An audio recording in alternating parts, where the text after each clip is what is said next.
باغ ارجن باغ D چوک اسلام آباد پر چڑھائی کرنے والوں کے یہ مناظر ہیں۔ لائیو آپ دیکھ سکتے ہیں کہ کس طرح اسلام آباد کو خالی کرایا جا رہا ہے۔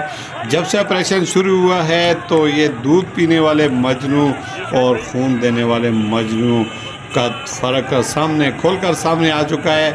بھاگتے ہوئے انہوں نے بہت ساری اپنی چیزیں بھی وہاں پر چھوڑ دی، کسی کی ٹوپی، کسی کی چادر اور کسی کی گاڑی وہیں پہ کھڑی ہے، اور انہوں نے غنیمت سمجھا کہ ہماری جان بچ جائے۔ وہ جو نعرے لگاتے تھے کہ ہم مریں گے اور ماریں گے، مر جائیں گے، لیکن جب سچ کا سامنا ہوا تو ریت کے ڈیلے کی طرح یہ پانی میں بہہ گئے۔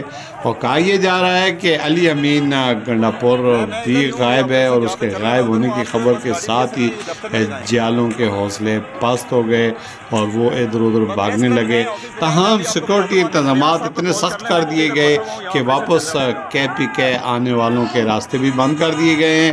اسلام آباد کے داخلی خارجوں پر راستوں پر ناکے لگا دیے گئے ہیں، اور جو بھی بھاگتا ہوا یا ادھر ادھر سے ملتا ہے یہ پی ٹی آئی کے کارکن ان کو گرفتار کیا جا رہا ہے۔ اسلام آباد پر چڑھائی کرنے کا منصوبہ ناکام ہو چکا ہے۔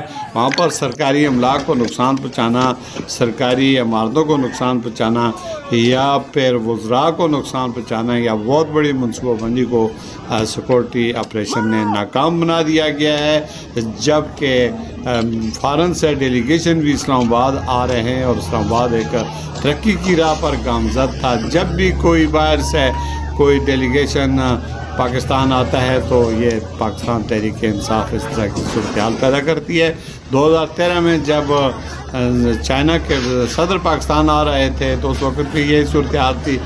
2011 میں جب اس انتشار کا آغاز ہوا تو اس وقت سے لے کر اب تک ملک کی صورتحال جو ہے انتہائی ابتر ہوتی جا رہی ہے۔ اللہ تعالیٰ نے ہدایت